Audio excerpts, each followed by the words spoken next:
हरे कृष्णा साथियों, मैं आपका दोस्त जितेंद्र सागर, अंक ज्योतिष face reading tarot card expert energy healer, अपने इस चैनल में आप सभी लोगों का हार्दिक अभिनंदन और वंदन करता हूं दोस्तों। और जीवन में यूं ही सदा ही मुस्कुराते रहिए, खिलते रहिए, खिलखिलाते रहिए। आपकी हर समस्या दूर हो, परेशानियां आपसे कोसों दूर भागें।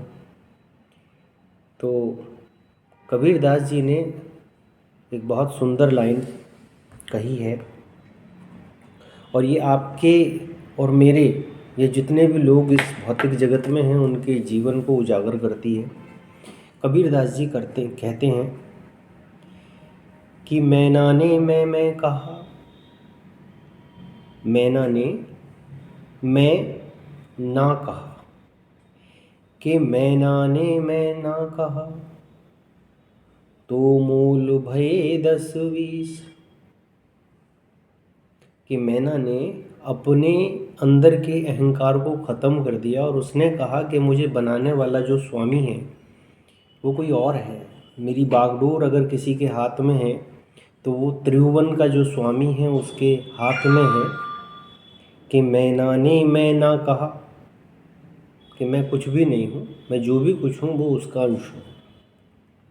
तो मूल भये 10-20, तो उसकी 10-20 जगह ख्याति हुई, 10-20 जगह मान हुआ, और उसको चाहने वाले बहुत लोग हो गए, उसको लेने वाले बहुत लोग हो गए। तो इसीलिए मीठा बोलने के लिए मैना का उदाहरण दिया जाता है। फिर अगली लाइन में कहते हैं कि बकरे ने मैं कहा, तो कबीर कटाया शीस।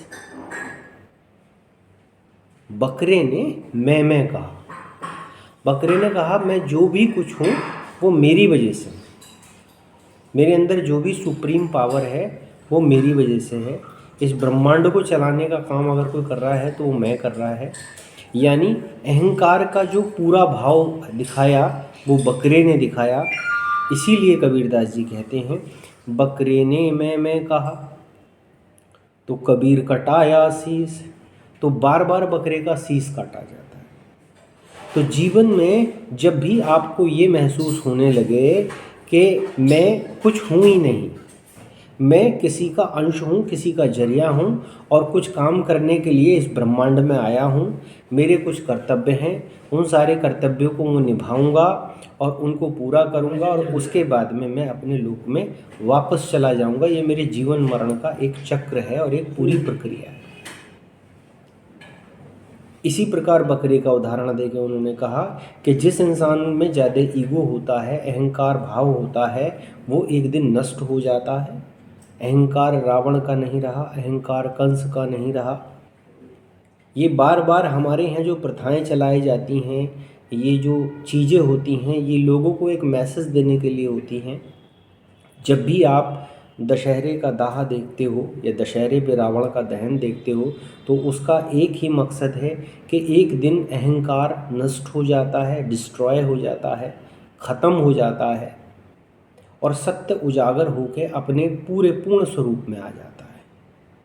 तो सांच को आँच नहीं, जहाँ सत्य होता है वहाँ असत्य टिक नहीं सकता। सत्य परेशान कर सकता है लेकिन असत्य एक ना एक दिन ख़त्म हो जाता है। इसलिए आप अपने जीवन में अहम के भाव को त्यागिए, अहंकार के भाव को त्यागिए।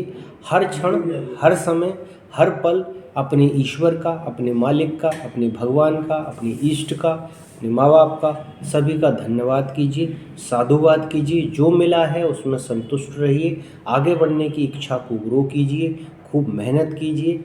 जब अच्छे से मेहनत करोगे आपकी मेहनत हमेशा रंग लाएगी। देर होगी अंधेर नहीं होगी। और ईश्वर इतना निर्दयी नहीं है। जब किलकिलाती धूप में आप निकलते हो तो छाँव की जरासी पगडुंडी भी आपको मिल जाती है, तो आपको बहुत शीतलता प्रदान होती है। जब 1000 दिन दुख के झेलने के बाद सुख का एक दिन आता है तो आपका जीवन उमंग और उत्साह से भर जाता है। इसलिए अच्छी और बुरी परिस्थिति हमेशा चलती रहेगी। सारी परिस्थितियों पर डटकर लगे रहिए और अपने गुरु को धन्यवाद दीजिए। इन्हीं चीज़ों को अपने जीवन क्रम में लागू कीजिए तो अहंकार को त्यागिए और अपने आप को जानिए। अगर आप ऐसा करेंगे तो आप आनंद के सागर में गोते लगाएंगे। इन्हीं शुभकामनाओं के साथ अगली वीडियो में फिर प्रस्तुत होऊंगा। राधे राधे, जय महाकाल। आपका दोस्त जितेंद्र सागर। पोस्ट अच्छी लगी तो जरूर शेयर कीजिए। राधे राधे।